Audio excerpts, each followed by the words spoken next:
করছি, কিন্তু এই বিষয়টাকে অত্যন্ত গুরুত্ব সহকারে দেখে আমি আবারও বলতে চাই যে যারা পাকিস্তান থেকে, বাংলাদেশ থেকে মাইনরিটি সমাজের মানুষ এখানে এসে ভারতবর্ষতে অবৈধভাবে আছেন, তাদেরকে ভারতবর্ষের যারা মাইনরিটি মানুষ আছেন তাদেরকে যাতে অন্ততপক্ষে সরকার একটা বিহিত ব্যবস্থা করে, আর আমাদের পূর্ব পাকিস্তান থেকে আসা যারা মাইনরিটি অর্থাৎ হিন্দু, বৌদ্ধ, শিখ, খ্রিস্টান, তাদেরকে যাতে এই ডিটেনশন ক্যাম্প থেকে বের করার একটা উপায় আমরা বের করতে পারি, তার জন্য আজকে বিধানসভায় আমি অনুরোধ রেখে আমার বক্তব্য শেষ করছি। ধন্যবাদ। Thank U. শ্রী জাকির কব না নুরুল কব? নুরুল ওটা 7 মিনিটস। মাননীয় অধ্যক্ষ মহোদয়, ডিটেনশন কেম্পত আবদ্ধ হৈ থকা আটাইখানি লোক বিদেশী হয় নে নহয়, এই বিষয়টো এটা যথেষ্ট বিতৰ্কৰ বিষয়। অধ্যক্ষ মহোদয়, যিখিনি লোক বিদেশী তেওঁলোকক বিদেশত ঘূৰাই পঠাওক, আমাৰ আপত্তি নাই। কিন্তু যিসকল বুদ্ধ পুৰুষ বাংলাদেশ দেখাই নাই, সেইসকলক বাংলাদেশ সজাই বছৰৰ পাছত বছৰ ডিটেনশন কেম্পত আবদ্ধ কৰি ৰাখি থোৱাটো সভ্য সমাজৰ বাবে গ্ৰহণযোগ্য হ'ব নোৱাৰে। অধ্যক্ষ মহোদয়, এই কিছুদিন পূৰ্বে গোৱালপাৰা জিলাৰ ৰশ্মিনাৰা বুলি এগৰাকী 9 মাহৰ গৰ্ভৱতী মহিলা, তেওঁৰ ককা ভাৰতৰ স্বাধীনতা সংগ্ৰামী, তেওঁলোকৰ ঘৰত সেই সংগ্ৰাম কৰা সঁজুলিবিলাক আছে। বংলা ভাষাত মাটিত তেওঁলোকক পট্টা দিয়া সেই মাটিৰ ৰেকৰ্ড আছে। সেই তেখেতৰ নাতি ৰশ্মিনাৰা বেগম বিদেশী বুলি নোটিছ দিলে। আমাৰ যিসকল থানাত এই আমাৰ বৰ্ডাৰ পুলিচ থাকে, তেওঁলোকে এই থানাতে বহি ভোটাৰ লিষ্টটো চাই অনুমানিকভাৱে কিছুমান মানুহক বিদেশীৰ নামত গোচৰ দি দিয়ে, আৰু সেই গোচৰত ৰশ্মিনাৰাকো সেই গোচৰ দিলে। আৰু ৰশ্মিনাৰাক কোকৰাঝাৰ আপোনাৰ গোৱালপাৰা ডিটেনশন কেম্পত, গোৱালপাৰা বিদেশী ন্যায়াধিকৰণত তেওঁক মাতিলে। তেওঁকে হাজিৰ হ'ল।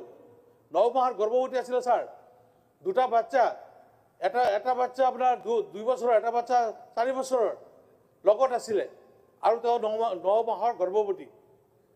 তেওঁ হাজিৰ হোৱাৰ লগে লগেই তেওঁৰ ওপৰত কোনো ধৰণৰ বিচাৰ প্ৰক্ৰিয়া নচলাই তেওঁক ডিটেনশন কেম্পলৈ প্ৰেৰণ কৰি দিয়া হ'ল। কোকৰাঝাৰ ডিটেনশন কেম্পলৈ প্ৰেৰণ কৰি দিয়া হ'ল। তাৰপিছত গুৱাহাটী হাইকোৰ্টৰ পৰা তেওঁক জামিন লোৱা হৈছে। যিদিনা জামিন লৈছে সেইদিনা কোকৰাঝাৰ হস্পিটেলত তেওঁৰ সন্তান প্ৰসৱ হৈছে। এনেকুৱা অমানৱীয় কাৰ্য আমাৰ অসমত চলি আছে এই বিদেশীৰ নামত। অধ্যক্ষ মহোদয়, ডিটেনশন কেম্পত যিসকল লোকৰ মৃত্যু হৈ আছে, সেইসকল লোক বাংলাদেশী বুলি তেওঁলোকক ডিটেনশন কেম্পত নি পঠাইছে। আৰু ডিটেনশন কেম্পত যেতিয়া মৃত্যু হৈছে, তেওঁৰ মৃতদেহ কিন্তু বাংলাদেশলৈ পঠোৱা নাই। তেওঁৰ মৃতদেহ মৰ্গটো পেলাই দিয়া নাই। তেওঁৰ মৃতদেহ সেই তেওঁৰ গাঁৱত থকা তেওঁৰ পৰিয়ালক মানুহক মাতি আনি তেওঁলোকক চমজাই দিয়া হৈছে, আৰু তেওঁলোকে সেই গাঁৱত নি নিজৰ সেই পৰিয়ালৰ মানুহে তেওঁলোকৰ ঘৰত নি তেওঁক সৎকাৰ কৰিছে। যদি তেওঁ বিদেশী, তেতিয়াহ'লে বাংলাদেশী তেওঁৰ মৃতদেহ বাংলাদেশত কিয় পঠোৱা নহয়? কিয় তেওঁৰ ঘৰলৈ পঠিওৱা হয়? গোটেই বংশৰ মানুহখিনি, গোটেই পৰিয়ালৰ মানুহখিনি স্বদেশী, আৰু মাজৰ পৰা এজনক বিদেশী বনাই এনেদৰে হাৰাশাস্তি কৰি থকা হৈ আছে। অধ্যক্ষ মহোদয়, গতিকে এই যে যিটো বিদেশী সজাই ডিটেনশন কেম্পলৈ যিটো প্ৰেৰণ কৰা হয়, কিয় ডিটেনশন কেম্পত দিব?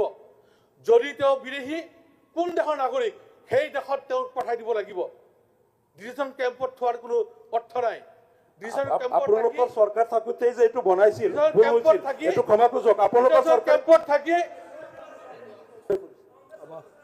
অধ্যক্ষ মহোদয় প্লিজ, এই ডিটেনশন কেম্পত থাকি এই যে চৰ্ত সাপেক্ষে যিসকলক মুকলি কৰি দিয়া হৈছে, অধ্যক্ষ মহোদয় কৈ থাকক, এই ডিটেনশন কেম্পত থকা সকলৰ যিসকলক চৰ্ত সাপেক্ষে জামিনত মুকলি কৰি দিছে, আৰু সেই জামিনদাৰসকল ক'ত ছাৰ?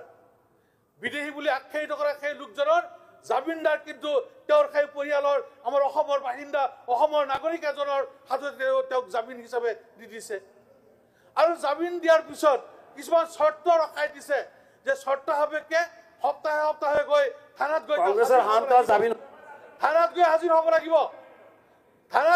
হ'ব লাগিব অধ্যক্ষ মহোদয় এনেকুৱা ব্যক্তি আছে ৰোগাক্ৰান্ত তেওঁক যাব নোৱাৰে থানালৈ হাজিৰ হ'ব নোৱাৰে তেওঁৰ যান বাহন নিয়াৰ কোনো পইচা নাই একেবাৰে দুখীয়া দৰিদ্ৰ এনেকুৱা প্ৰমাণ আছে ছাৰ এই অসমতে তেওঁৰ ঘৈণীয়েকে আৰু তেওঁৰ পুত্ৰই কোলাত লৈ গৈ থানাত গৈ হাজিৰা দিব লগা অৱস্থা হৈছে ছাৰ গতিকে এই যে ডিটেনশ্যন কেম্পত পঠোৱা আৰু অন্যায়ভাৱে কংগ্ৰেছৰ দিনত কি ব্যৱস্থা হৈছিল ছাৰ অকমান জনাব মানুহক যিটো হাৰাশাস্তি এইটো ছাৰ বন্ধ কৰিব লাগে উচ্চতম ভাৰতবৰ্ষ মহামান্য উচ্চতম ন্যায়ালয়ে এটা ৰায় দিছে যে 1971 চনৰ 25 বছৰ আগলৈ অহাসকল আমাৰ স্বদেশী গতিকে এই যিসকল সন্দেহ কৰি কাকো কোনো ধৰণৰ হাৰাশাস্তি দিব নোৱাৰে তেওঁলোকক বিচাৰ কৰক তেওঁ কোন দেশৰ নাগৰিক তেওঁৰ ওপৰত গোচৰ দায়েৰ কৰাৰ আগত এইটো প্ৰমাণ কৰিব লাগে তেওঁ কোন দেশৰ নাগৰিক যদি তেওঁ বিদেশৰ নাগৰিক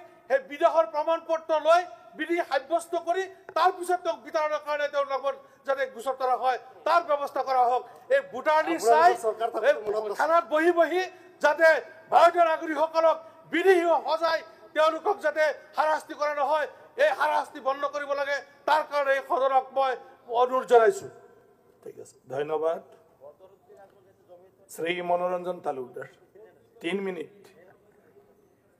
মাননীয় স্পিকাৰ ছাৰ বিষয়টো যথেষ্ট গুৰুত্বপূৰ্ণ আমি যিটো জানো মই নিজেই 97ত পাৰ্লামেণ্টৰ ইলেকশ্যনৰ সময়ত যেতিয়া নিৰ্বাচনী বিষয়াৰ কাৰ্যালয়ত সোমাইছিলোঁ বৰপেটাত তেতিয়া দেখিছিলোঁ টেবুল পাতি লৈ পেলাই ডেস্ক পাতি লৈ পেলাই কিছু কৰ্মচাৰীয়ে ভোটাৰ তালিকাৰ পৰা ডি মাৰ্ক কৰি গৈ আছিল মই যেতিয়া সুধিলোঁ এইটো কেনেকৈ হৈছে তেতিয়া স্বাভাৱিকতে ক'লে যে নাই দিবলৈ দিছে 15% আমি 15% মানুহক ডি লিখি আছোঁ এইটো হৈছিল অৱস্থা 97ত তাৰপিছত ডিটেনশ্যন কেম্পক লৈ পেলাই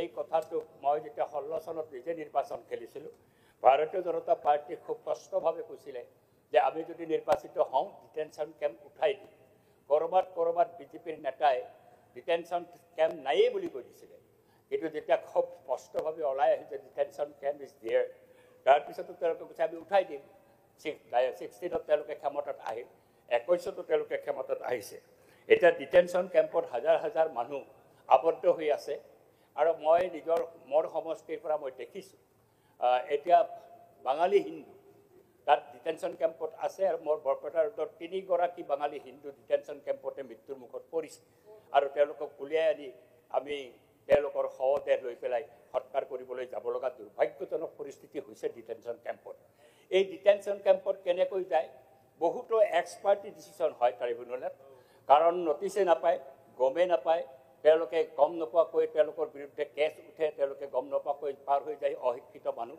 80 বছৰ বয়স কাৰোবাৰ 75 বছৰ বয়স এনেকুৱা বয়সৰ পুৰুষ মহিলাক যেতিয়া ট্ৰাইব্যুনেললৈকে মাতে তেওঁলোকে প্ৰথম অৱস্থাত গমেই নাপায় আৰু শেষত যেতিয়া গম পায় তেতিয়া আৰু তেওঁৰ নামটো ইষ্টাব্লিছ কৰাৰ কোনো সুযোগ নাথাকে আৰু এনেকুৱা হৈছে যে আজি বিজেপি চৰকাৰৰ বহু কথা মৌখিক অৰ্ডাৰত চলি আছে যেনেকৈ মুছলমানে হিন্দুৰ মাটি কিনিব নোৱাৰে এইটো মৌখিক অৰ্ডাৰ গোৱালপাৰা আৰু বৰপেটাত চলিছে ঠিক তেনেকৈ মই জনাত ট্ৰাইব্যুনেললৈকে কিছু মৌখিক অৰ্ডাৰ যায় ইমানখিনি কেছ ডিছপ'জ কৰিব লাগিব ইমানখিনি কেছ বিদেশী সজাব লাগিব এনেকুৱা দুৰ্ভাগ্যজনক পৰিস্থিতিত যেতিয়া মানুহে জাষ্টিছ নাপায় এই ডিটেনশ্যন কেম্প যথেষ্ট পৰিমাণে এটা অমানৱীয় এটা ব্যৱস্থা এতিয়া এই ডিটেনশ্যন কেম্পত মানুহক ৰাখিছে তেওঁলোক সঁচাসঁচি যদি বিদেশী হয় তেওঁলোকে যদি বিচাৰ ব্যৱস্থাৰ সকলো সুযোগ পোৱাৰ পিছত বিদেশী চিহ্নিত হয় তেওঁলোকক ডিটেনশ্যন কেম্পত খুৱাই ৰখাটো কোনো কথা নাই সুপ্ৰিম কোৰ্টে ইতিমধ্যে জাজমেণ্ট দিছে যে তেওঁলোকক কেলৈ ডিটেনশ্যন কেম্পত বন্ধ কৰি ৰাখিছে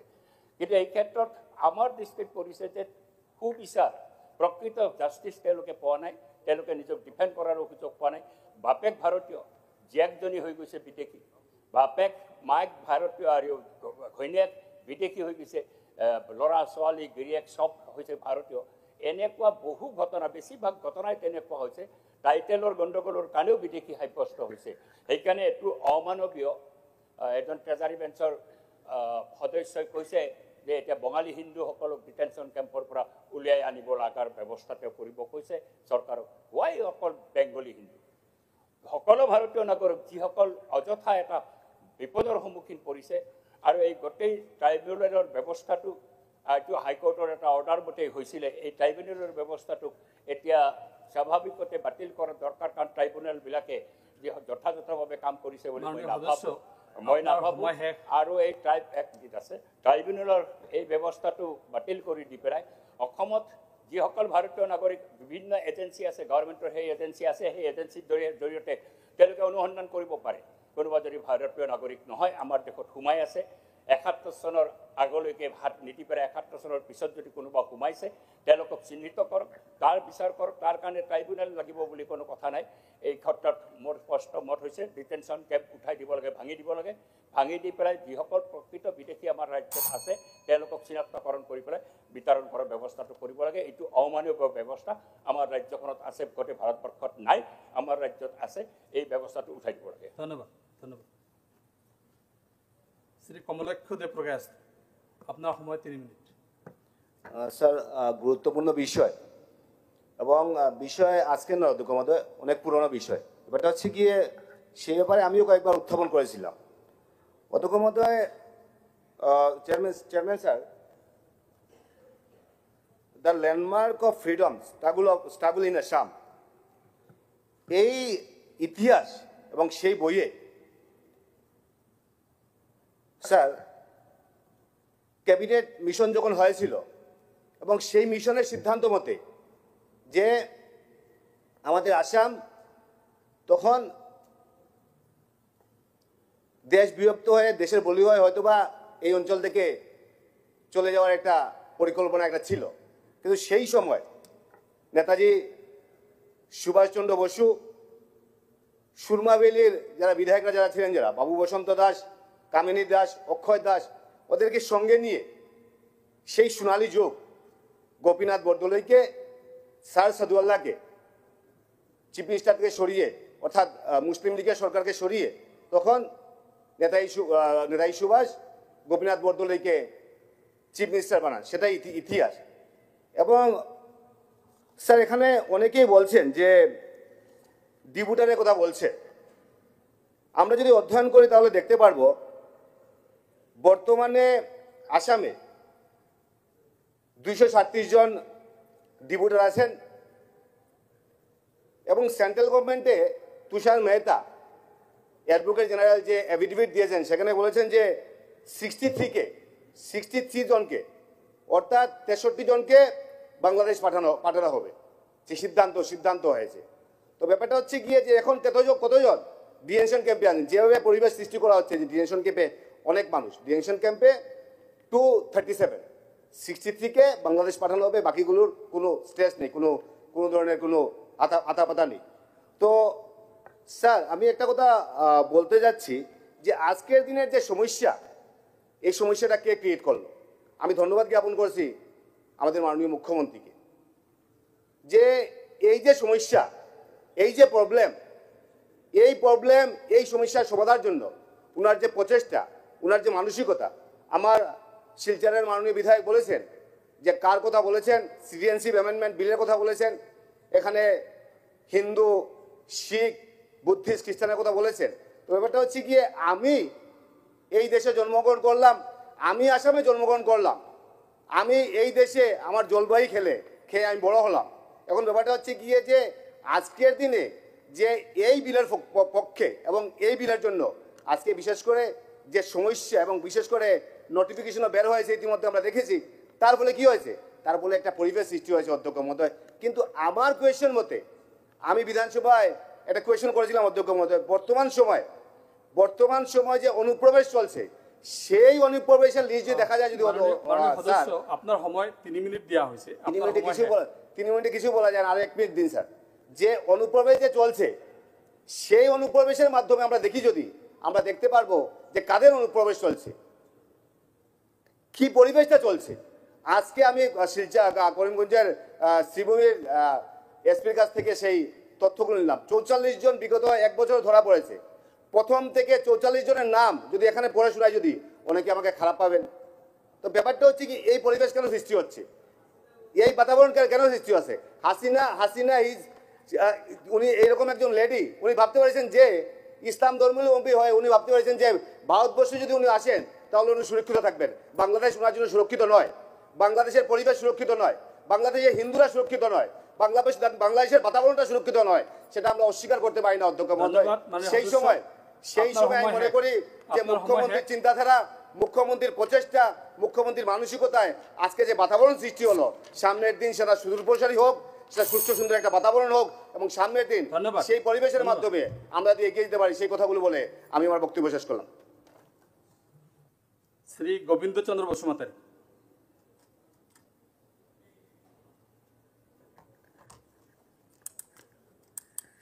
মাননীয় চেয়ারম্যান ডাঙৰীয়া, আজি বিধায়ক আমিনুল ইছলাম ডাঙৰীয়াই যি বিষয়টো উত্থাপন কৰিছে তাৰ ওপৰত মই কেইখনমান ক'ব বিচাৰিছোঁ যে এখন দেশৰ সুৰক্ষাৰ কাৰণে আৰু দেশখনৰ যে নাগৰিক তেওঁলোকৰ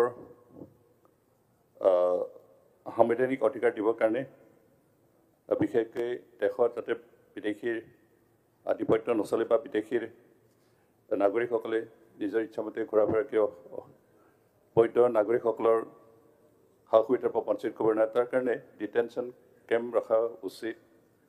আৰু এই কথা চিন্তা কৰি অসমত 2008 চনত গুৱাহাটী হাইকোৰ্টৰ নিৰ্দেশমতে আমাৰ ডিটেনশ্যন কেম্প স্থাপন কৰা হ'ল। আৰু সেই সময়ত যিহেতু আছু আন্দোলনৰ যি চুক্তি হৈছিল, চুক্তিৰ আধাৰত অসমৰ নাগৰিক পঞ্জী নিৰ্ধাৰণ কৰা হৈছিল, নাগৰিক হয়নে নহয় সেই বিষয়ে অনুসন্ধান কৰি থকা হৈছিল। আৰু এই অনুসন্ধানত বহুতক ডি ভোটাৰ বুলি চিনাক্ত কৰা হ'ল। ডি ভোটাৰ বুলি চিনাক্ত কৰাৰ পিছত তেওঁলোকক কেনেকৈ ৰখা যায়, যিহেতু মুকলিকৈ চৰি ফুৰিব দিয়া নহ'ব, এই কথাই চিন্তা কৰি এই সিদ্ধান্ত লোৱা হৈছিল। যিহেতু এখন দেশৰ নিজৰ স্বাধীনতা ৰক্ষাৰ ক্ষেত্ৰত বিদেশীসকলৰ আধিপত্য যাতে নচলে, এই কথাখিনি সুৰক্ষিত ৰখাটো দেশৰ চৰকাৰী সিদ্ধান্ত কৰি এই কথাখিনি এই ব্যৱস্থাখিনি কৰা হৈছিল। আৰু সেইকাৰণে আমি বিশেষকৈ মই ভাবোঁ যে আমাৰ দেশৰ সুৰক্ষাৰ কাৰণে ডিটেনশ্যন কেম্প প্ৰয়োজন আছে। আৰু যিসকলক ডি ভোটাৰ হিচাপে ধৰক ডাউটফুল নাগৰিক বুলি, সন্দেহযুক্ত নাগৰিক বুলি পোৱা হৈছিল, তেওঁলোকক মুকলিভাৱে চৰিবলৈ নিদি তেনেকৈ ডিটেনশ্যন কেম্পত ৰখাটো দৰকাৰ। কিন্তু এই কথাখিনি মনত ৰখাটো উচিত, এইখিনি মই চৰকাৰক অনুৰোধ কৰিছোঁ। যিসকল ডি ভোটাৰ হিচাপে তাত ৰখা হ'ল, তেওঁলোকৰ সঠিক সময়ত বিচাৰ কৰি যদি কিবা হয়, নাগৰিক নহয় বুলি প্ৰমাণিত হয়, তেতিয়াহ'লে তেওঁ যিটো দেশৰ নাগৰিক বুলি প্ৰমাণ হয় তাত পঠাই দিব লাগে। আৰু ভাৰতীয় নাগৰিক বুলি প্ৰমাণিত যদি হয় তেওঁক এৰি দিব লাগে। কথাখিনি মই সমৰ্থন কৰোঁ। কিন্তু ডিটেনশ্যন কেম্প একেবাৰে নালাগে বুলি কোৱাটো যুক্তিসংগত নহয়। স্বাধীন দেশ হিচাপে স্বাধীন দেশৰ নাগৰিকসকলক সুৰক্ষিত কৰাটো চৰকাৰৰ দায়িত্ব, আৰু দায়িত্ব চৰকাৰে ঠিকমতে পালন কৰিছে। আৰু ইয়াত আমাৰ বিশেষকৈ অসমত 2008 চনত 6টা ডিটেনশ্যন কেম্প বনাব লাগে বুলি হাইকোৰ্টে অৰ্ডাৰ দিছিল। ইয়াক নিৰ্মাণ কৰা হ'ল। বিশেষকৈ 2018 চন কেন্দ্ৰ চৰকাৰৰ অনুমোদন ক্ৰমে মতিয়াত প্ৰায় 2,88,000 হেক্টৰ স্কুৱাৰ ফুট এনেকুৱা ডাঙৰ এৰিয়া ডিটেনশ্যন কেম্প স্থাপন কৰা হ'ল। এতিয়া যিসকল তাত আছে তেওঁলোকক মোৰ চৰকাৰৰ ওচৰত এটাই অনুৰোধ যে যিসকল ভাৰতীয় নাগৰিক বুলি প্ৰমাণিত হয়, তেওঁলোক হিন্দুৱেই হওক বা মুছলিমেই হওক বা যিকোনো ধৰ্মৰ লোকেই হওক, তেওঁলোকক এৰি দিব লাগে। আৰু যিসকল সঁচাকৈ ভাৰতীয় নাগৰিক নহয় বুলি প্ৰমাণিত হয়, তেওঁলোকক যি দেশৰ নাগৰিক তালৈকে প্ৰত্যাৱৰ্তন কৰিব লাগে। আৰু ইয়াৰে এটা নিৰ্দিষ্ট সময় ঠিক কৰিলে ভাল হয়। আৰু ডিটেনশ্যন কেম্পত থকা মানুহখিনিক মানৱীয় দৃষ্টিভংগীৰে তেওঁলোকৰ যিখিনি সেৱাৰ প্ৰয়োজন সেইখিনি প্ৰয়োজন দিব লাগে। এইখিনি মোৰ চৰকাৰৰ ওচৰত অনুৰোধ। ডিটেনশ্যন কেম্প বুলি ক'লে আচলতে আমি অন্যান্য দেশতো পাওঁ, আমাৰ ৱেষ্ট বেংগলতো তেনেকুৱা ডিটেনশ্যন কেম্প আছে, কিন্তু তেওঁলোকৰ অৱস্থা কেনেকৈ নাজানো। কিন্তু ডিটেনশ্যন কেম্পৰ ব্যৱহাৰ আজি বহু বছৰ আগৰ পৰা হৈছে। হিটলাৰৰ সময়তো ডিটেনশ্যন কেম্প স্থাপন কৰা হৈছিল, বা ৰাছিয়ান মুভমেণ্টৰ সময়তো ডিটেনশ্যন কেম্পৰ তেনেকুৱা ব্যৱস্থা আছিল। আৰু সেইবিলাক ডিটেনশ্যন কেম্প অতি জঘন্য আছিল। কিন্তু মই ভাবোঁ অসমত যিখিনি ডিটেনশ্যন কেম্প তাত অমানৱীয় তেনেকুৱা ব্যৱস্থা একেবাৰে হোৱা নাই। সেইকাৰণে দেশীয়ে হওক বিদেশী হওক ডিটেনশ্যন কেম্প হওক যিসকলক সন্দেহ কৰি ৰখা হৈছে তেওঁলোকৰ যাতে মানৱীয় ব্যৱস্থাখিনি দিয়া হয় সেইখিনি মই অনুৰোধ কৰিছোঁ বিশেষকৈ চৰকাৰক। কিন্তু আমাক ডিটেনশ্যন কেম্প লাগিব, কাৰণ বহু সময়ত ডিটেনশ্যন কেম্পৰ প্ৰয়োজন আছে। আৰু বিশেষকৈ বিদেশী বুলি সন্দেহ কৰা লোকসকলক হয়তো এতিয়ালৈকে নাই পৰা, কাইলৈ পৰহিলৈ হয়তো বিদেশী আগ্ৰাসন হ'ব। আৰু সেইকাৰণে এই কথাখিনি চিন্তা কৰি আমাৰ ডিটেনশ্যন কেম্প ৰখাটো উচিত, আৰু ইয়াক আমি ভালকৈ মেইনটেইন কৰিব লাগে। মাত্ৰ তাত থকা মানুহখিনিক আমি যাতে মানৱীয় দৃষ্টিভংগীৰে ব্যৱহাৰ কৰা হয় সেইখিনি অনুৰোধ কৰি মোৰ বক্তব্য সামৰিছে। Thank U.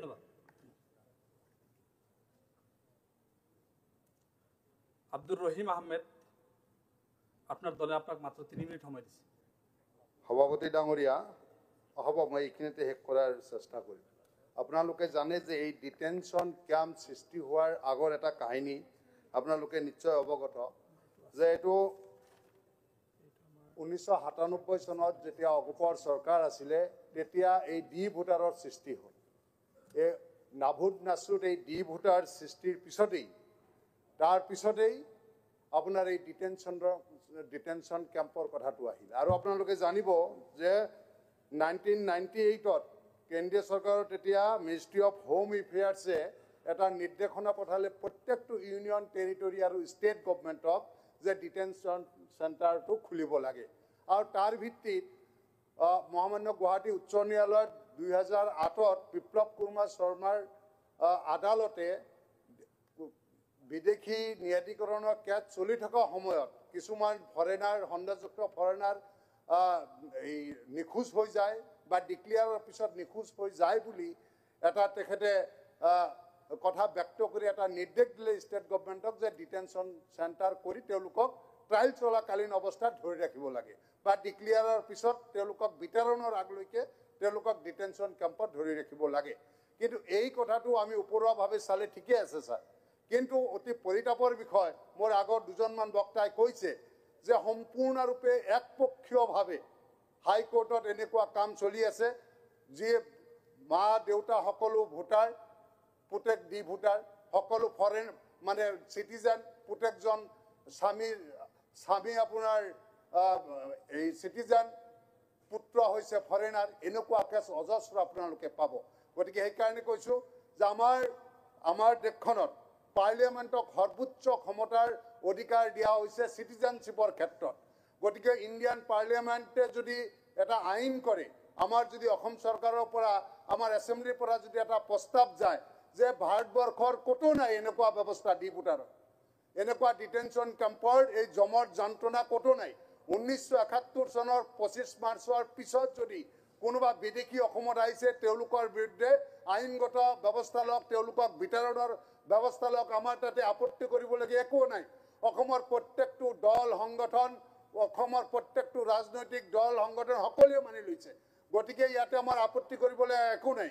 কিন্তু 1971 চনৰ 25 মাৰ্চৰ আগৰ সম্পূৰ্ণ বৈধ ভাৰতীয় নথি পত্ৰ থকাৰ পিছতো কেৱল একপক্ষীয়ভাৱে আপোনালোকে জানে যে ডি ভোটাৰৰ কেছবোৰ যেতিয়া ৰেফাৰ কৰা হয় থানা লেভেলত এটা কমিটি থাকে, সেই কমিটিক দেখাব লাগে, সেই লোকেল মানুহ দ্বাৰা কমিটি থাকে, সেই কমিটিয়ে এপ্ৰুভ দিলেহে ৰেফাৰ কৰিব পাৰে ফৰেনাৰ ট্ৰিবিউনেললৈ।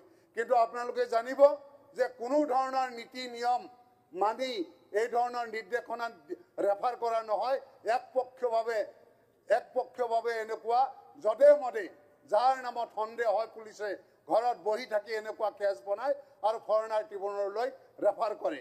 এনেকৈ দিনক দিনে এনেকুৱা ফৰেনাৰ কেছবোৰ বৃদ্ধি হ'ব ধৰিছে। গতিকে সেইকাৰণে মই অনুৰোধ কৰিছোঁ আমাৰ বিভাগীয় মন্ত্ৰীক বা অসম চৰকাৰক মই আগতেও কৈছোঁ যে পাৰ্লিয়ামেণ্ট হৈছে সৰ্বোচ্চ ক্ষমতাৰ অধিকাৰী আৰু NRC হৈছে ইয়াৰ কাৰণে আটাইতকৈ 1 মিনিট কম ছাৰ NRC হৈছে এইটোৰ সমাধানৰ কাৰণে একমাত্ৰ চাবিকাঠি কাৰণ বৰ্তমান অসমৰ মুখ্যমন্ত্ৰী আগত যেতিয়া কংগ্ৰেছৰ সময়ত যেতিয়া আমি NRC কাম আৰম্ভ হৈছিলে তেতিয়া এইজন মুখ্যমন্ত্ৰী ডাঙৰীয়াই কৈছিলে যে প্ৰত্যেকজন ভাৰতীয় নাগৰিক যিসকলৰ 1971 চনৰ 25 মাৰ্চৰ আগৰ বৈধ কাগজ আছে তেওঁলোক ডি হলেও নাম আহিব চি হলেও আহিব জেড হলেও আহিব সকলো নাগৰিকৰ নাম যদি 71 চনৰ 25 মাৰ্চৰ আগৰ বৈধ কাগজ আছে তেওঁলোকৰ নাম NRCত আহিব আৰু সেই পদ্ধতিৰে যদি NRC কৰা হয় কাৰণ এতিয়াও আপোনালোকে জানে NRC কমপ্লিট হোৱা নাই এতিয়াও ৰিজেকশ্যন স্লিপ দিয়া নাই হিয়াৰিঙৰ ব্যৱস্থা কৰা নাই গতিকে মই ভাবোঁ যে এইটো যদি যথাযথভাৱে যদি NRCৰ কাম কমপ্লিট কৰা হয় মই ভাবোঁ ডি ভোটাৰৰ সমস্যা সমাধান হ'ব আৰু অসমৰ এই জ্বলন্ত এটা সমস্যাৰ চিৰদিনৰ কাৰণে সমাধান হ'ব ধন্যবাদ হ'ব আশৰাফুল হোসেন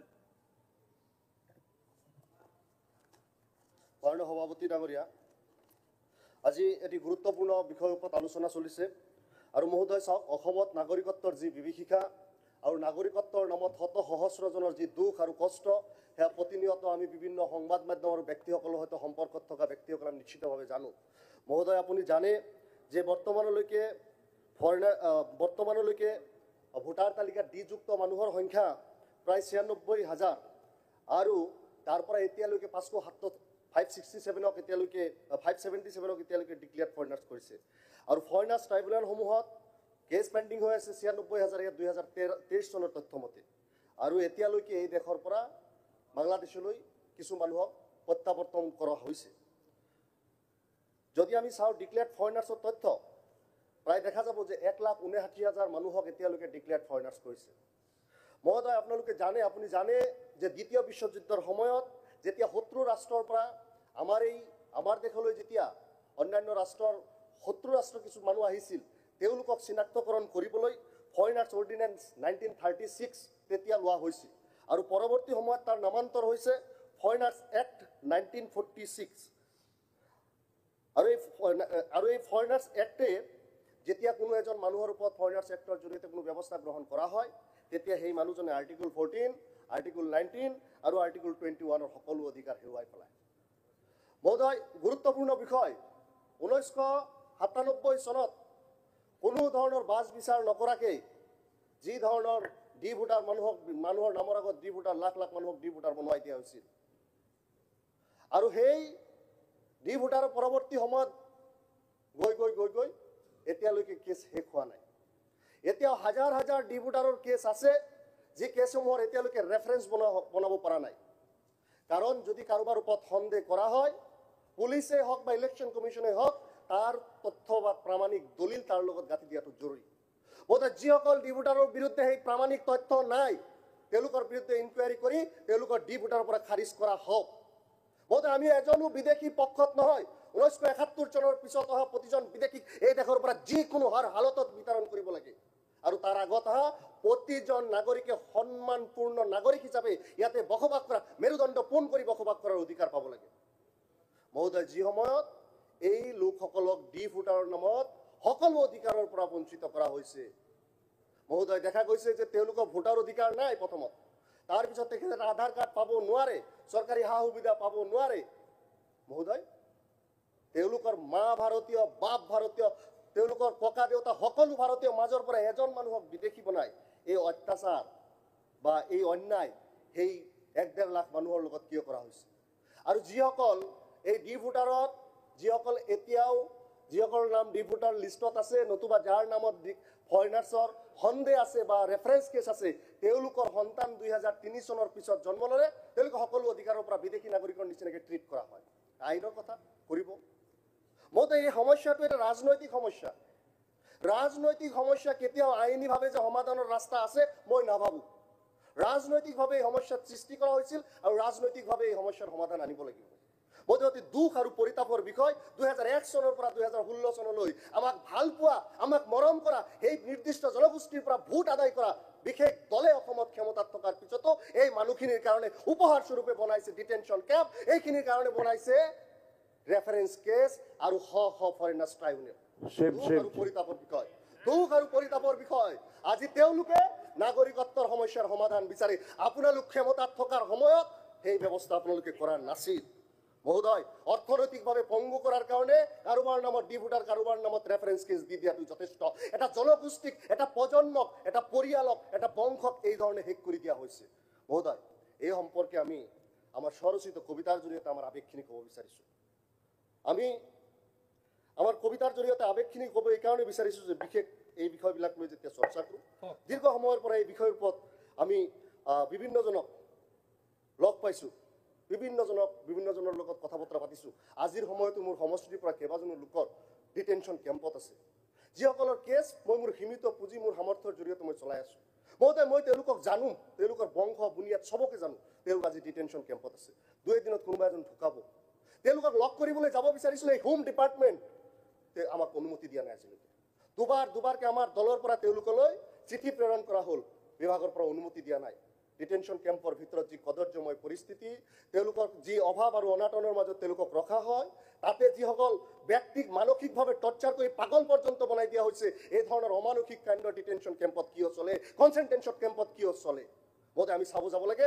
আৰু মই দাবী কৰোঁ যে সদনৰ পৰা এটা কমিটি এই ডিটেনশ্যন কেম্পসমূহলৈ, কনচেনট্ৰেশ্যন কেম্পসমূহ আপোনালোকে যিয়ে কওক তালৈ প্ৰেৰণ কৰিব লাগে আৰু তাৰ আচল ব্যৱস্থা জানিব লাগে। আমি যদি আৰু ক'বলৈ যাওঁ, আৰু কথা আছে যিবিলাক কথা আমি আচলতে ইয়াত ক'বও বিচৰা নাই। মহোদয়, মই মোৰ কবিতা কৈছোঁ, মোৰ মাৰ নামত ডি ভোট মোৰ কবিতাৰ শিৰোনাম। সূৰ্যটো দেখিছোঁ ডুবিবলৈ ধৰিছে, ৰঙা আকাশ কলা হৈ গৈছে, মই যাব লাগিব অনেক বাট, সন্মুখত কেৱল আন্ধাৰ আৰু আন্ধাৰ।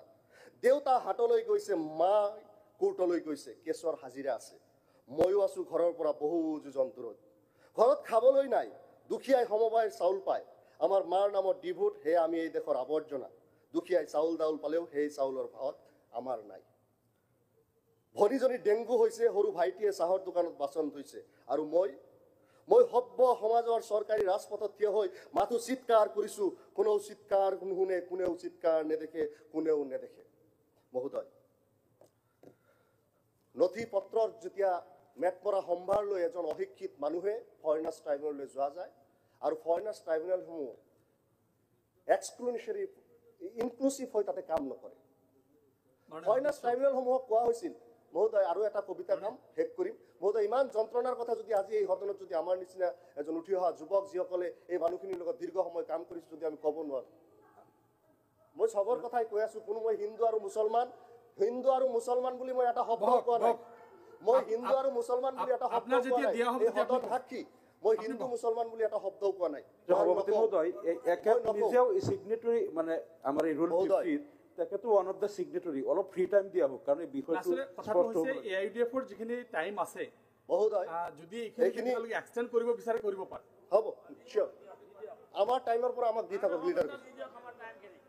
মহোদয়, নথি পত্ৰৰ ক্ষেত্ৰত, মহোদয় নথি পত্ৰসমূহৰ ক্ষেত্ৰত যেতিয়া ফৰেনাৰ্ছ ট্ৰাইব্যুনেললৈ আপুনি যাব, দেখা পাব যে এটা বানান ভুলৰ কাৰণে কে জেগাত কিউ হোৱাৰ কাৰণে, যেনেকৈ Qadir Q A D I R লিখিব পাৰি, কে এ ডি আই আৰ লিখিব পাৰি। যদি ফৰেনাৰ্ছ ট্ৰাইব্যুনেলৰ মেম্বাৰে ইচ্ছা কৰিলে যে কাদিৰ আৰু কাদিৰ কিউ দি লিখা আৰু কে দি লিখা কাদিৰ দুটা একে নহয়, আপোনাক ফৰেনাৰ্ছ বনাই দিব পাৰে। আৰু মই চেলেঞ্জ কৰি ক'ব পাৰোঁ যে এই সদনৰ 126 জন মেম্বাৰ আটাইখিনিৰ নামত ফৰেনাৰ্ছ ট্ৰাইব্যুনেলৰ কেছ চলাওক, 50% মানুহ পাছ কৰিব নোৱাৰে যি পদ্ধতিত চলে। সব এমএলএ বনাই দিব এফটিএস, সব এমএলএ বনাই দিব নোৱাৰে, এনেকুৱা কাম তাত। তো এই প্ৰক্ৰিয়াত চলে ফৰেনাৰ্ছ ট্ৰাইব্যুনেল। ফৰেনাৰ্ছ ট্ৰাইব্যুনেল এটা কোৱাচি জুডিচিয়েল প্ৰচেছ। তেওঁলোকে কোন ভাৰতীয় তেওঁলোকক বিচাৰি উলিয়াব লাগিছিল, কোন বিদেশী এইটো তেওঁলোকে ৰায় দিয়াৰ মানুহ নাছিল। যদি বিদেশী হয় চৰকাৰে তেওঁলোকক সেই দেশত পঠিয়াই দিব লাগিছিল, কিন্তু পাৰা নাই। আৰু তেওঁলোকক কি কৰা হৈছে, ইলিগেলি ডিটেইন কৰা হৈছে। এতিয়াতো ডিটেনশ্যন কেম্পত কেন্দ্ৰ কৰি কেছ চলিছিল। কোভিডৰ আগত 3 বছৰৰ ভিতৰত সকলোকে যাক ডিপৰ্ট কৰিব নোৱাৰিব তেওঁক জামিন দিব লাগিব। পৰৱৰ্তী সময়ত কোভিডৰ পিছৰ পৰা 2 বছৰ কৰা হৈছে। আৰু আগতে চিউৰিটি বণ্ড যিমান আছিল সেইটো কমোৱা হৈছে, আৰু ব্যক্তি এজন জামিনদাৰ হ'লে এতিয়া হয়। অৰ্থাৎ ডিটেনশ্যন কেম্পত কাকো 2 বছৰৰ ওপৰত ৰাখিবই নোৱাৰিব। তেনেহ'লে এই মানুহখিনিক হাৰাশাস্তি কৰা মানে কি? ধন্যবাদ। সুপ্ৰিম কোৰ্টৰ কেছ সদস্য, মই আৰু এটা extended কবিতা আছে, period মই দিয়া খালি হ'ব। কম তাৰ আগতে এটা আৰু সৰু ঘটনা কৈছো যে ফৰেনাৰ্ছ ট্ৰাইব্যুনেল আৰু অসম পুলিচৰ বৰ্ডাৰ বিভাগ কিমান ধৰণৰ বৈজ্ঞাতিক কৰে সেই কথাটো ক'বলৈ লৈছো। ফৰেনাৰ্ছ ট্ৰাইব্যুনেলৰ পৰা যেতিয়া নটিচ বৰ্ডাৰ পুলিচৰ জৰিয়তে কাৰোবাৰ ঘৰলৈ পৌঁছাব লাগে, সেই নটিচ পৌঁছাই নিদিয়ে। মহোদয়, দেখা যায় তেওঁলোকে নটিচসমূহ গছত লগাই থব, কাৰোবাক পেলাই দিব, আৰু তাৰ উজ্জ্বল প্ৰমাণ সুপ্ৰিম কোৰ্টৰ কেছ 2021 চনত আপুনি চাব পাৰে, Mishar Ali versus Union of India, যে ব্যক্তিজনৰ ঘৰ ঠিকনা সকলো পুলিচৰ ওচৰত থকাৰ পিছতো তাৰ পিছতো তেওঁলোকে আপোনাৰ তেওঁৰ ঘৰত নটিচ পৌঁছাই দিয়া নাই। গতিকে মহোদয়, মই অন্তিমত এই যে ডিটেনশ্যন কেম্পত যি ফৰেনাৰ্ছ ট্ৰাইব্যুনেলত যি বিচাৰ প্ৰক্ৰিয়াৰ মাজত যেনেকুৱাকৈ কষ্ট হয়, মানুহে এজন অশিক্ষিত মানুহ, আজি যদি মোক ইয়াতে সোধা হয় যে আপোনাৰ ককা দেউতাৰ যিকেইজন সতি সন্তান আছে আটাইকেইজনৰ নাম কওক, মই আটাইকে সুধিছোঁ, কোনোবাই ক'ব পাৰিব?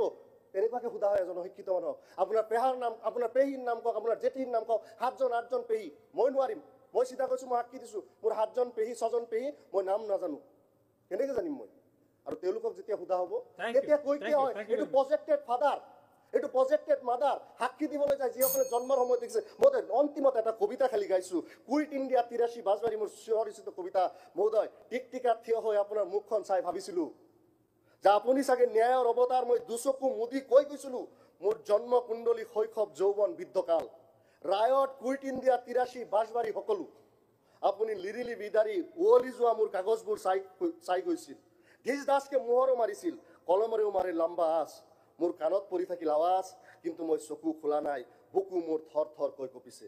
অলপ পাছত চকু মেলি চাই দেখোঁ মোৰ দুহাত ধৰি আছে দুই খাকী পোচাকী ভেৰণীয়া বন্দুকীয়ে, এনেকে মোক লৈ অনা হ'ল পোতাহলাত, ইয়াতে পাৰ হৈ আছে মোৰ দিন, অনাহাৰে অৰ্ধাহাৰে সন্মানহীন অপৰাধীৰ দৰে, নিৰ্দয় আৰু অন্যায়ীভাৱে। অপৰাধ মোৰ পৰিচয়, প্ৰমাণ মোৰ বেশভূষা আৰু ভাষা, শাস্তিত দেশহীনতা। ধন্যবাদ মহোদয়। ৱাও, ধন্যবাদ, ৱেলকাম। অজয় ৰায়। সভাপতি মহোদয়,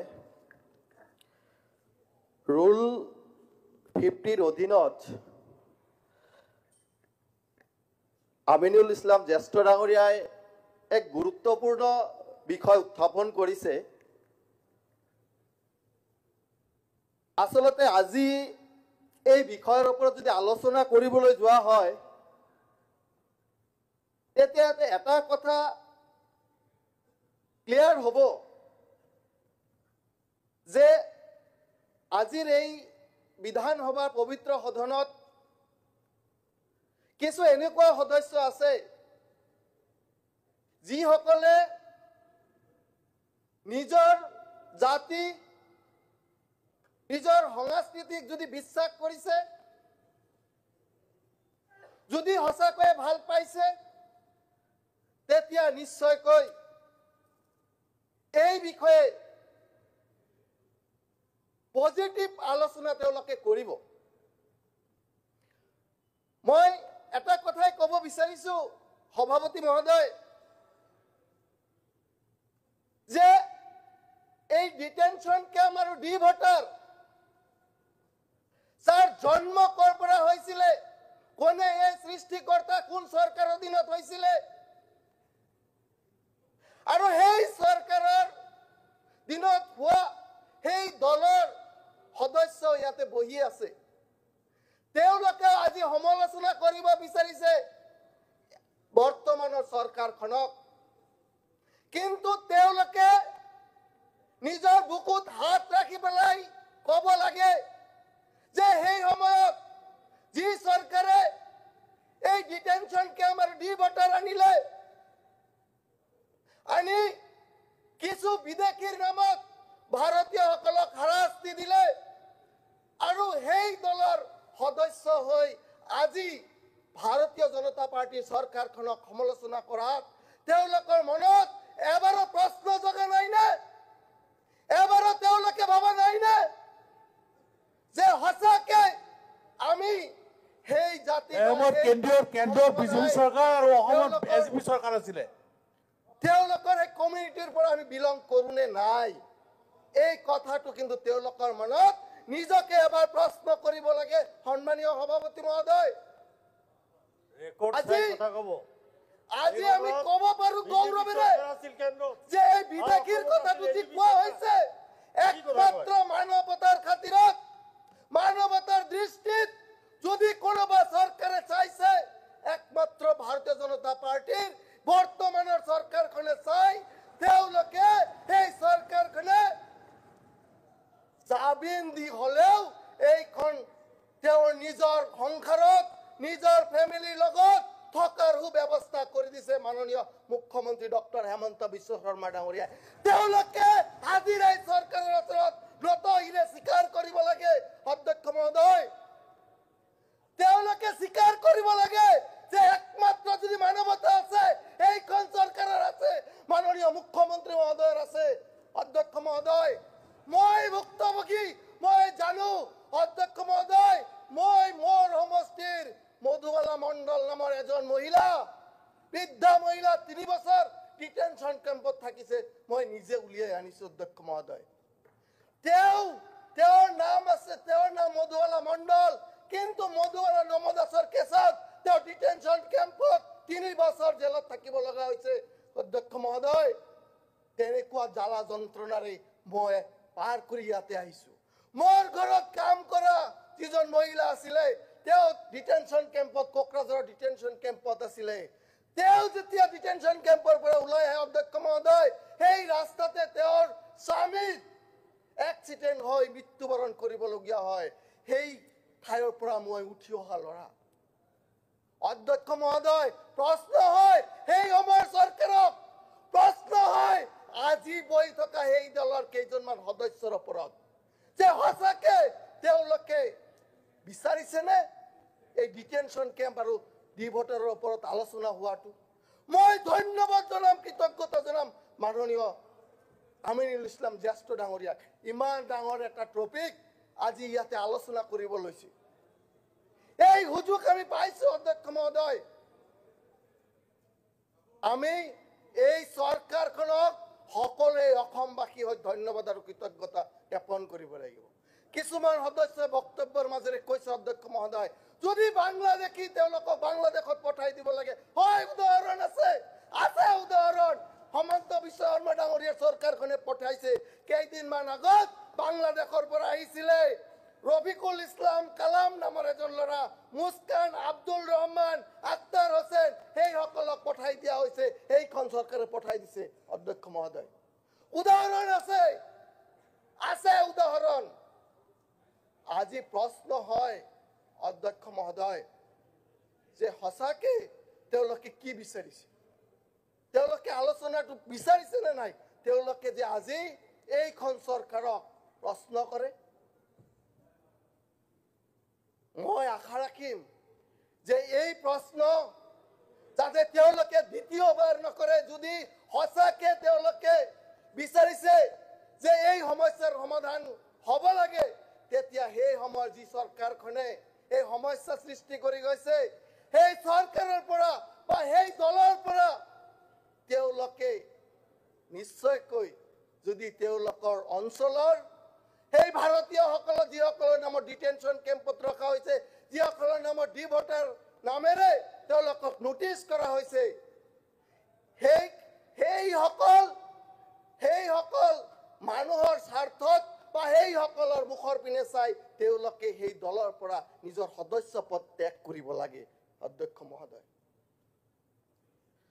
মই আজি এই পবিত্ৰ বিধানসভাত ক'ব পাৰো যে এইবোৰ সমস্যা যিবোৰ আধাৰ কাৰ্ডৰ সমস্যা আছিলে যিজন মানুহ আধাৰ কাৰ্ডৰ কাৰণে বিভিন্ন চৰকাৰী আঁচনিৰ পৰা বাদ পৰিছিলে একমাত্ৰ যদি সেই সমস্যা সমাধান কৰিছে ডক্টৰ হেমন্ত বিশ্ব শৰ্মা ডাঙৰীয়াৰ নেতৃত্বত এইখন চৰকাৰে কৰিছে সভাপতি মহোদয় এইখন চৰকাৰৰ ওচৰত আমি অসমবাসী হিচাপে ভাৰতীয় হিচাপে চিৰকৃতজ্ঞ থাকিব লাগিব আজি জল পটপট হ'ব অধ্যক্ষ মহোদয় আজি জল পটপট হ'ব ধৰ্মীয় সংখ্যালঘুৰ জনসাধাৰণে আজি বুজি পাব আচলতে তেওঁলোকক কোনে ভাল পায় কোনে বিচাৰিছে যে তেওঁলোকৰ সমস্যা সমাধান অধ্যক্ষ মহোদয় আজি মই আকৌ এবাৰ আপোনাৰ জৰিয়তে মন্ত্ৰীৰ উত্তৰ আছে। আমিৰুল ইছলাম জ্যেষ্ঠ ডাঙৰীয়াক ধন্যবাদ আৰু কৃতজ্ঞতা জনাইছো যে ইমান ডাঙৰ এটা সমস্যা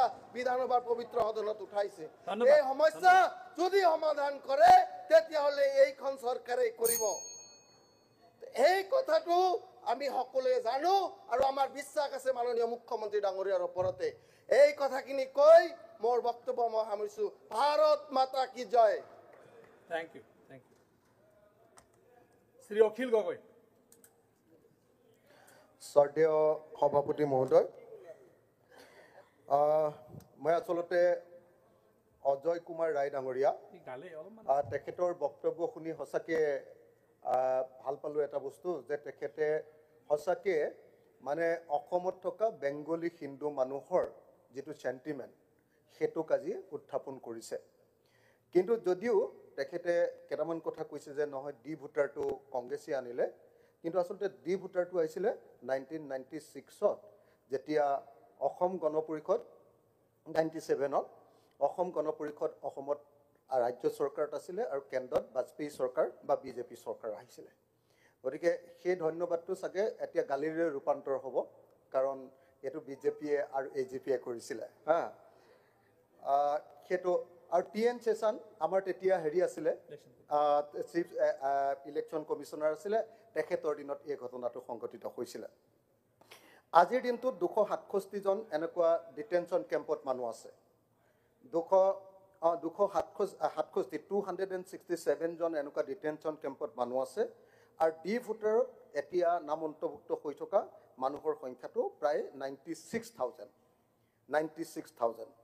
আজি এই দুইটা বিষয়ক লৈ যে ডিটেনশ্যন কেম্পত ৰখা মানুহবিলাক আৰু ডি ভোটাৰত হাৰাশাস্তি হৈ থকা মানুহবিলাকৰ বিষয়ে আলোচনা হৈছে। আৰু আমি সকলোৱে জনা দৰকাৰ যে ডি ভোটাৰত অকল হিন্দু বেংগলী বা মুছলমান মানুহ নহয়, আমাৰ নেপালী মানুহ মানে গোৰ্খা আৰু কোচ ৰাজবংশী মানুহ, আৰু আমি দেখিছোঁ যে এইটো গোৱালপাৰাৰ এডোখৰ কি কয় আমাৰ হাজং মানুহ, আৰু হেৰি কি কয় আমাৰ ট্ৰাইবেল কি কয় গাৰো মানুহ, গাৰো, হাজং, কোচ ৰাজবংশী, ৰাভাও এজন দুজন আছে ক'ৰবাত, আৰু হিন্দু বেংগলী আৰু মুছলমান সকলোকে এনেকৈ আমি দেখিছোঁ যে ডি ভোটাৰৰ নামত এনেকৈ বিভিন্ন সময়ত গণ্ডগোল কৰি থকা হয়। গতিকে মই ভাবোঁ যে যিসকল ডি ভোটাৰ বুলি কথা নাই আৰু তেওঁলোকক এতিয়া NRCখন যিহেতু হৈ গ'ল, গতিকে কোন বিদেশী হয় কোন স্বদেশী হয় ওলাই গ'ল। আৰু যিবিলাক NRC যদি কোনোবাই কয় যে নহয় NRCখন শুদ্ধ নহয়, তেতিয়াহ'লে সেইখনৰ যিখিনি আপোনাৰ কৰিবলগীয়া আছে, সেইখনক যিখিনি সংশোধন কৰিবলগীয়া আছে সেইখন কৰক। আৰু NRCখনত আমাৰ ইয়াতো এবাৰ সংসদতো আমাৰ বিধানসভাটো ইয়াতে মানে হেৰি কৰক, দাখিল কৰক NRC পুৰা কপি, আৰু আমি চবেই এইটো ৰিকমেণ্ড কৰি দিওঁ ইয়াতো বিধানসভাটো, আৰু চেণ্ট্ৰেল গভৰ্ণমেণ্টেও সেইটো লৈ লওক, আৰু তাৰপিছত বিদেশী সমস্যাটো চিৰদিনৰ কাৰণে শেষ কৰি পেলাওক। নহ'লে ডি ভোটাৰটোক লৈ বা আপোনাৰ ডি ভোটাৰটোক লৈ যি ধৰণৰ এতিয়া পলিটিক্স হৈ আছে, যে মানুহবিলাকক সঁচাকৈ মানে নিজে দেখিলে বেয়া লাগে। আৰু ডি ভোটাৰৰ মই গোটেই কেছবিলাকৰ কাগজবিলাক যেতিয়া চাইছোঁ, ৰুল 50ৰ আণ্ডাৰত আমাৰ ডিটেনশ্যন কেম্পটোহে বিষয় আছে ৰিলেটেড ডি ভোটাৰ দুইটাই কওঁ মই শেষ 2 মিনিট, মোৰ এই 1 মিনিট হৈছেহে, 2 মিনিট হৈছেহে, 3 মিনিট হ'ল। এই ৰ'ব না অলপ অকণমান, আপুনি সভাপতি আছে, আপুনিও ইমান হুলস্থুল কৰিলে কেনেকৈ হ'ব আৰু ৰ'বচোন, নহ'লেতো মই সদায় খেদাই খাই থাকোঁ। মোক আৰু 2 মিনিট প্লিজ, 2 মিনিট এতিয়া অকণ দিয়ক না, আপুনি মোৰ কাষতে বহে আকৌ এনেকুৱা কৈছেনে ওপৰলৈ গৈ। এতিয়া ডি ভোটাৰৰ প্ৰশ্নটো চিৰকালৰ কাৰণে নাইকিয়া কৰি দিব লাগে, একদম ডি ভোটাৰৰ কেছটো চিৰকালৰ কাৰণে নাইকিয়া কৰিব লাগে। যদি ডি ভোটাৰত থকা কোনোবা মানুহ সঁচাকৈ বিদেশী, তেওঁলোকক আমি য'ৰ পৰা আহিছে তেওঁলোকে পঠিয়াই দিব লাগে। কিন্তু মই চৰকাৰী পক্ষক এটা কথা জনাব খোজোঁ যে আপোনালোকে চাব, মোৰ প্ৰশ্নৰ উত্তৰতে দিছে যে সৰ্বানন্দ সোণোৱাল ডাঙৰীয়াৰ দিনতো যদি বিদেশী ঘূৰাই পঠিওৱাৰ সংখ্যাটো বেছি আছিলে, হিমন্ত বিশ্ব শৰ্মা চৰকাৰৰ দিনত বিদেশী ঘূৰাই পঠিওৱাৰ সংখ্যাটো একেবাৰে কম হৈছে।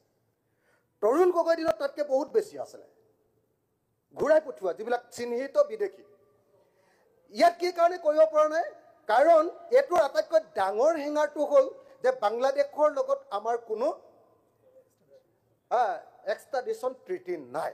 মই ভাবোঁ যে অসম বিধানসভাত এইটো আমাৰ আজি এটা প্ৰস্তাৱ হ'ব লাগে আজিৰ দিনটোত যে বাংলাদেশৰ লগত আমাৰ বন্দী প্ৰত্যৰ্পণ চুক্তি এখন হ'ব লাগে, আৰু তেতিয়া অমানৱীয়ভাৱে নহয় যে আমেৰিকাৰ পৰা যেনেকৈ আমাৰ ভাৰতীয় মানুহবিলাকক খেদি পঠিয়াইছে তেনেকৈ নহয়, মানুহৰ নিচিনাকৈ বিশ্বগুৰু থকাৰ পাছতো ভাৰতীয় মানুহৰ যি দুৰৱস্থা হৈছে নহয় গোটেই পৃথিৱীয়ে দেখি লাজ পাইছোঁ আমি। নৰেন্দ্ৰ মোদীৰ দিনত ভাৰতীয় মানুহৰ যেনেকুৱা বেয়া অৱস্থা হৈছে তেনেকুৱা অৱস্থা পৃথিৱীত কেতিয়াও ভাৰতীয় মানুহৰ হোৱা নাছিলে। সেই অৱস্থা যাতে কোনো পধ্যে অসমৰ ক্ষেত্ৰত হ'ব নোৱাৰে। আমি মানুহ যদি বিদেশৰ পৰা আহিছে তেওঁলোকো মানুহ, গতিকে মানুহ হিচাপে সন্মান সহকাৰে তেওঁলোকক ঘূৰাই পঠিয়াম, কাৰণ আমাৰ ইয়াত জাগা দিবলৈ আমাৰ নিজৰ কাৰণেই মাটি নাই। আমি নিজে ককাই ভাইৰ মাজত কাজিয়া কৰি আছো। গতিকে আৰু লাষ্ট এতিয়া মই ডিটেনশ্যন কেম্পটো সম্পৰ্কে লাষ্ট কথাটো ক'ব খুজিছোঁ। ডিটেনশ্যন কেম্পটো এতিয়া গোটেই পৃথিৱীৰ মানৱ অধিকাৰ কৰ্মীবিলাকে কৈছে যে এইটো এটা ভয়াৱহ বস্তু, পৃথিৱীৰ কোনো গণতান্ত্ৰিক দেশত ডিটেনশ্যন কেম্প থকা উচিত নহয়। মই নিজে ডিটেনশ্যন কেম্প মানে আপোনালোকে জানে চাগে, মই ডিব্ৰুগড় জেলত আছোঁ, তাতো ডিটেনশ্যন কেম্প, গুৱাহাটী যোৰহাট জেলত আছোঁ, তাতো ডিটেনশ্যন কেম্প, মই নগাঁও জেলত আছিলোঁ, তাতো ডিটেনশ্যন কেম্প আছে, মই গোৱালপাৰা জেলত আছিলোঁ, তাতো ডিটেনশ্যন কেম্প আছে। গতিকে মই কোন জাতিৰ মানুহ তাত বিদেশী প্ৰমাণিত হয় মই চব কথা জানো, মোক এইটো কৈ লাভ নাই। মই কোন জাতিৰ মানুহ কিমান বিদেশী হয় মোৰ একদম সংখ্যা আছে। গতিকে মই এটাই কথা অনুৰোধ কৰিব খোজো যে ডিটেনশ্যন কেম্পৰ ধাৰণাটো নাইকিয়া কৰি দিব লাগে, আৰু ডিটেনশ্যন কেম্পত থকা যদি বিদেশী আছে তেওঁলোকক সম্পূৰ্ণৰূপে বিতাড়িত কৰিব লাগে, আৰু স্বদেশী যিবিলাক আছে সেই স্বদেশীবিলাকক আমাক ইয়াত বসবাস কৰাৰ কাৰণে যোগ্যতা মৰ্যাদা সহকাৰে দিব লাগে, আৰু বিশেষকৈ হিন্দু বেংগলী মানুহবিলাকক। মই 71 চনৰ আগৰখিনি কথা কৈছোঁ, পিছৰখিনি আপোনালোকক আমি বিজেপিক দায়িত্ব দি দিছোঁ। আগৰখিনি কথা কৈছোঁ, 71ৰ পাছত আগত ৰখা যিমান হিন্দু বেংগলী মানুহ আছে তেওঁলোকৰ ওপৰতো যিটো অত্যাচাৰ হৈছে এইটো হ'বলৈ কেতিয়াও দিয়া উচিত নহয়।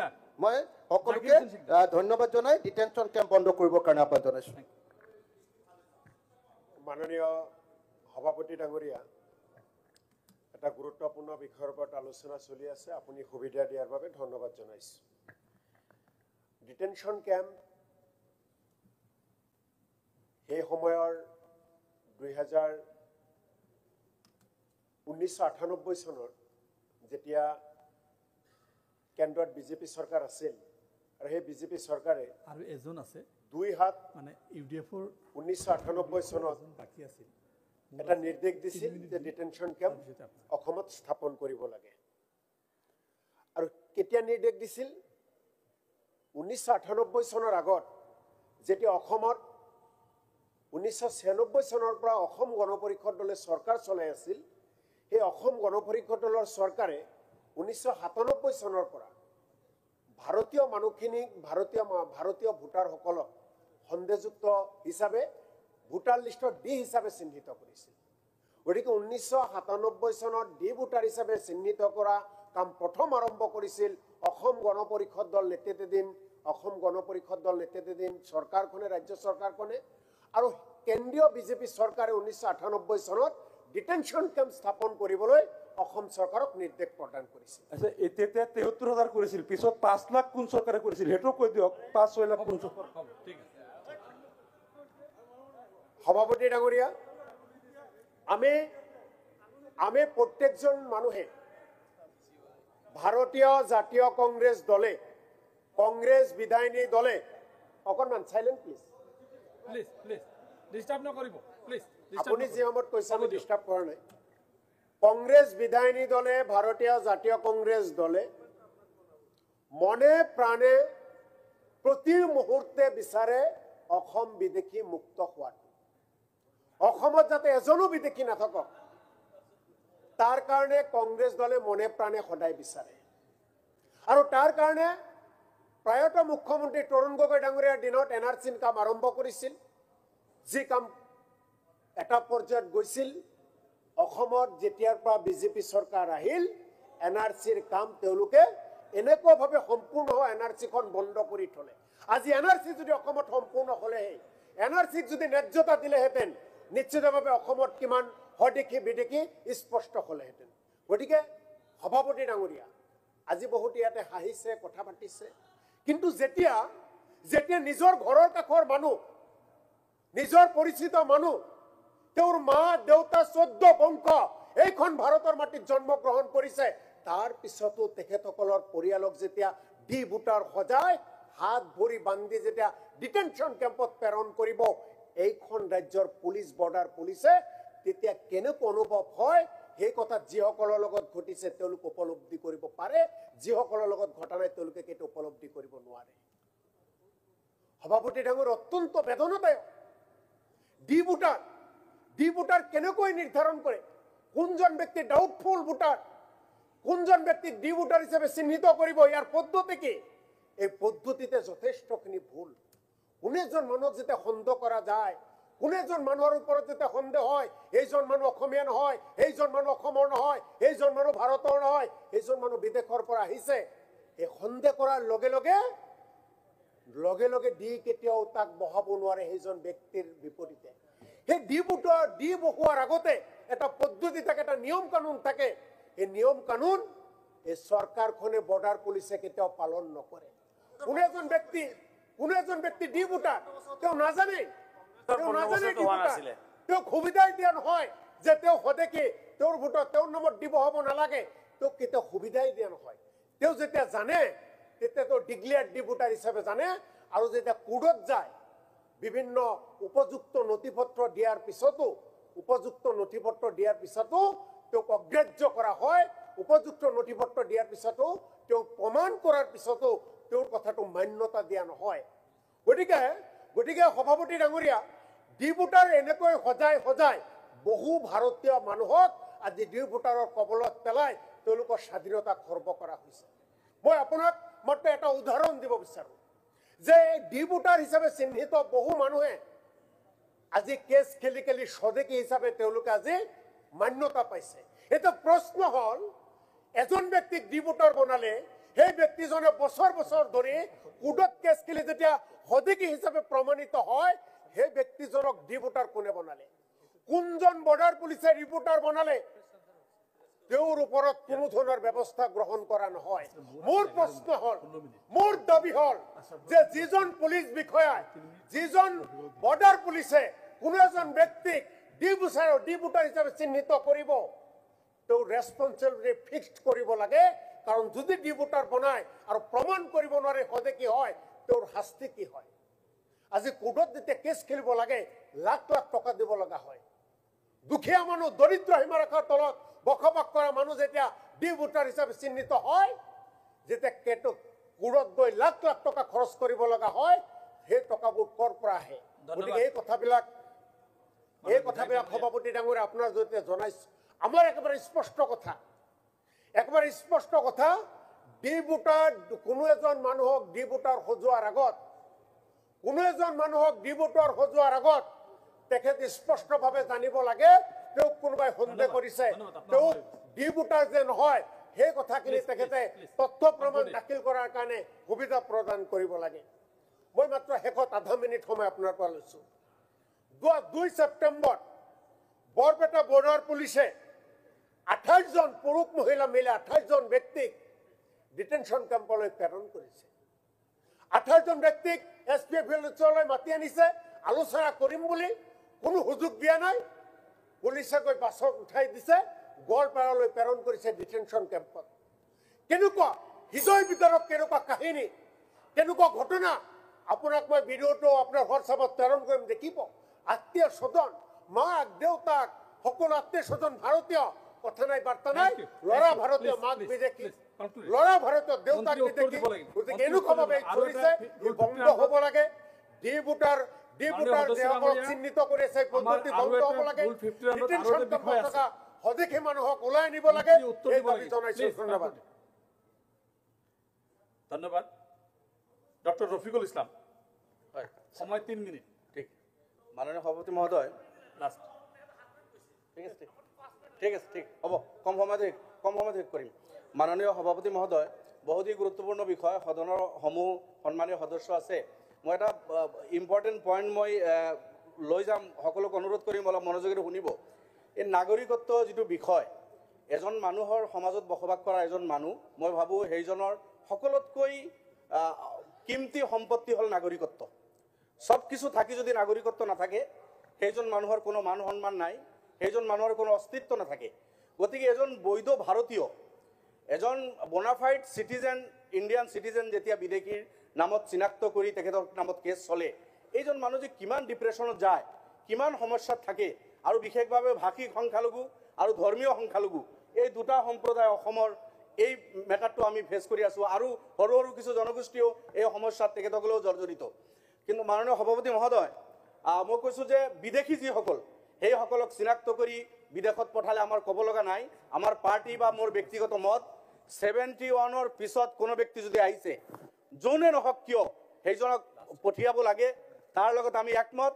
কিন্তু দুৰ্ভাগ্য এইটো যে ভাৰতীয় নাগৰিক, মই আকৌ কৈছোঁ যে ভাৰতীয় নাগৰিকক কেনেকৈ বিদেশী বনায়, যি পইণ্টটো মই ক'ব বিচাৰিছোঁ, মাননীয় উপাধ্যক্ষ মহোদয়, মই সদনৰ এজন সদস্য, মোৰ ডাইনেষ্টি, মোৰ ককা দেউতাৰ জন্ম কলকাছিয়া, 1936-ৰ কলকাছিয়াৰ লেণ্ড ৰেকৰ্ড তেখেতৰ নামত হাজি ইছমাইল, তেখেতৰ দুজন সন্তান, প্লিজ অলপ শুনিব, মোৰ ককা দেউতাৰ দুজন সন্তান, মোৰ দেউতা আৰু মোৰ জেঠা, 1951-ৰ তেখেতসকলৰ নাম আছে, মোৰ মাৰ নাম আছে, মোৰ জেঠীৰ নাম 1951-ৰ এনচিত আছে, মোৰ জেঠাৰ নাম আছে, মোৰ জেঠাৰ যিজন ডাঙৰ ল'ৰা সাদুল্লাহ তেখেতৰ নাম এনআৰচিত আছে, তেখেতৰ এজনী ছোৱালী, সেইজনীক দি লগাই আজি কোৰ্টত তাই চক্কৰ লগাই আছে, বৰপেটা কোৰ্টত গৈ তাইৰ নামত আপোনাৰ ফৰেনাৰ কেছ চলি আছে, তাই গৈ আছে। যি ডাইনেষ্টিৰ, হয়, যি ডাইনেষ্টি, মাননীয় উপাধ্যক্ষ মহোদয়, কলকাছিয়াত 1932-ত ইষ্টাব্লিছ হোৱা প্ৰাইমাৰী বিদ্যালয় মোৰ আটা বনাইছে, সেই ডাইনেষ্টি, সেই ঘৰৰ ছোৱালীৰ নামত। মোৰ লগত একেলগে স্কুলত গৈছিল সেইজনী ছোৱালী, ঘৰত কাম কৰা ছোৱালী, কোনোদিন বাহিৰত টাউন বজাৰত নাযায়, তাইৰ নামত নোটিছ দি বৰপেটা কেছত কেছ চলাই থকা হৈছে। এইটোতো মই এটা এক্সাম্পল দিছোঁ। মোৰ সমষ্টিত আক্কাচালি 1951-ৰ এনআৰচিত তেখেতৰ নাম আছিল, ডিটেনশ্যন কেম্পত তেখেতক আবদ্ধ কৰা হৈছিল। মই তেখেতৰ পৰিয়ালৰ লগত যোগাযোগ কৰি কেছ কৰি হাইকোৰ্টৰ পৰা সেইজন মানুহ ৰিলিজ হ'ল। 1951-ৰ এনআৰচিত থকা মানুহকো বিদেশী সজোৱা হৈছে। এইবাৰ 28জন মানুহ বৰপেটাৰ পৰা উঠাই লৈ গ'ল। মোৰ সমষ্টিৰো কেইবাজন ব্যক্তি আছে যিসকলক মই ব্যক্তিগতভাৱে জানো, সেইসকলৰ মা দেউতাৰ এনআৰচিত নাম আছে, এইসকলৰ নিজৰ ভোটাৰ লিষ্টত নাম আছে। পৰিয়ালৰ ডাইনেষ্টিত যদি 100জন মানুহ আছে, 99জন ভাৰতীয়, মাজৰ পৰা এজন মানুহ বিদেশী কেনেকৈ হয়? 5জন ভাই ককাই আছে, 4জন ভাৰতীয়, এজন মাজৰ পৰা বিদেশী কেনেকৈ হয়? মা দেউতা ভাৰতীয়, ককা দেউতা সব ভাৰতীয়, মাজৰ পৰা নাতি নাতিনী কেনেকৈ বিদেশী হয়? এইভাবে সজাইছে। গতিকে কোনোবা যদি বিদেশী সঁচা সঁচিকে আছে, সেইজনক ডিটেনশ্যন কেম্পত লৈ যাওক, আমেৰিকা, লণ্ডন, বাংলাদেশ, পাকিস্তানত পঠায়, আমাৰ ক'ব লগা নাথাকে। কিন্তু বৈধ ভাৰতীয় এইসকলক উপাধ্যক্ষ মহোদয় শেষ কৰিছোঁ। 97-ৰ পৰা যিটো কৈছে, তেতিয়াৰ গভৰ্ণমেণ্টৰ পৰা আৰম্ভ হৈছিল, কিন্তু এই বস্তুটো তেতিয়াৰ পৰা কণ্টিনিউ চলি আছে। 97-ৰ পৰা তেতিয়া 1 লাখৰ ওচৰা ওচৰি আছিল, 2001-ৰ পৰা 2015লৈকে এইটো সংখ্যাত গৈ 5 লাখ হ'ল। তো এই যে সমস্যা, মই কোনো চৰকাৰ যি গ'ল, মই সেইসকল ব্যক্তি এতিয়া নাই। আজি এজিপিও হয়তো তেখেতসকলৰ মন আছিল, জন্ম হৈছিল বিদেশী খেদিম বুলি, কিন্তু কাৰ আগত তেখেতসকলেও মানি ল'লে, আমিনো কি কৰিম? 71-ৰ পৰা 2014লৈকে আমি কৈছোঁ এজন ব্যক্তিও থাকিব নালাগে, কিন্তু যি দলৰ জন্মই হৈছিল বিদেশী খেদিম বুলি, তেখেতসকলে এইটো মানি ল'লে। যেনক মই লাষ্ট কথা হ'ল, মাননীয় উপাধ্যক্ষ মহোদয়, যেনেকৈ অসম কেবিনেটে সিদ্ধান্ত লৈছিল, গোৰ্খাসকলৰ নামত যদি কোনো ডি আছে উঠাই দি তেখেতসকলক, হয় তেখেতসকলে ভাৰতীয়, অসমত আছে, থাকিব। ঠিক মই বিদেশীৰ পৰা উঠাব বিচৰা কোৱা নাই, তেনেকুৱা ৰেজুলেশ্যন লওক, SP, DC বা চাৰ্কুল অফিচাৰ বা আৰু কোনো ব্যক্তিক কষি জুডিচিয়েল দায়িত্ব দি এই যে লাখ লাখ মানুহৰ নামত বিদেশীৰ কেছ আছে, ট্ৰিবিউনেল গ'লে যিহেতু তেখেতসকলে জাষ্টিছ পোৱা নাই, লোকেল কোৰ্ট বহাই দি পুৰা গাঁৱত বহি এইসকলৰ ডাইনেষ্টি দেখি, এটা ডাইনেষ্টিৰ 100জনৰ 99জন যেতিয়া ভাৰতীয়, এজন মানুহ বিদেশী হ'ব নোৱাৰে, এইটো কমন কথা। এই চব বুজি শুনি এই কেছবিলাক ডিছমিছ কৰিব লাগে, শেষ কৰিব লাগে। কেবিনেটে এনেকুৱা এটা সিদ্ধান্ত লৈ ফৰএভাৰৰ কাৰণে এই ইছ্যুটো ছল্ভ কৰিব লাগে, আৰু যিখিনি বৈধ, যিখিনি অবৈধ বিদেশী, সেইখিনিক বিতৰণ কৰাৰো ব্যৱস্থা কৰিব লাগে। আমি সেইসকলৰ লগত নাই। বাকী থাকিল ডিটেনশ্যন কেম্পৰ কথা কৈছে, মই এইটো ৰিপিট নকৰোঁ। বৰ দুৰৱস্থা, ডিটেনশ্যন কেম্পত আবদ্ধ থকা সেই ব্যক্তিসকলকো মুক্তি দিয়াৰ ব্যৱস্থা কৰা যিসকল বৈধ ভাৰতীয়। ধন্যবাদ। অনাৰেবল মিনিষ্টাৰ ৰিপ্লাই দিব নে নিদিয়ে? অনাৰেবল মিনিষ্টাৰ, ইয়া।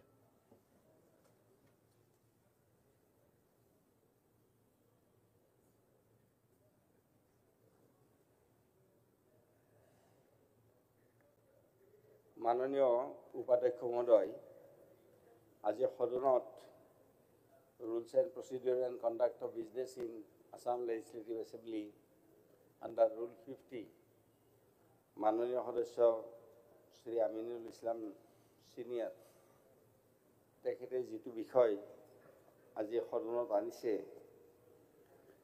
আৰু ডিটেনশন ক্যাম্প সম্পৰ্কত আৰু ইয়াত আমাৰ মাননীয় সকলো দলৰে সদস্যসকলে অংশগ্ৰহণ কৰিছে বিষয়টো ডিটেইল আলোচনা হৈছে ভাল হৈছে আলোচনা হোৱাৰ কাৰণে গতিকে আলোচনা হোৱাৰ কাৰণে ভাল হৈছে ইন এ সেন্স যে নহ'লে কিছুমান ভুল কথা আমাৰ মানুহৰ মাজলৈকে গুচি যায় যাৰ ফলত সমাজখন আমাৰ মানে অস্থিৰ হৈ যায় বা সমাজখনত অস্থিৰতা আহে এতিয়া প্ৰশ্নটো আছিল আজি গোটেই বিষয়টো আছিল বৈধ ভাৰতীয় নাগৰিকক বিদেশী সজাই ডিটেনশন কেম্পত বন্দী কৰাৰ পৰম্পৰা বন্ধ হ'ব লাগে এইটো আছিল সাবজেক্ট কিন্তু এই সাবজেক্টটো যাই পেলাই ডি ভোটাৰত আহিল এই সাবজেক্টটো যাই পেলাই অন্য মানে বিষয়বিলাকত আহিল গতিকে আচলতে সবে কথাখিনি যেনেকৈ ক'লে গতিকে ডি ভোটাৰটো এটা বেলেগ সাবজেক্ট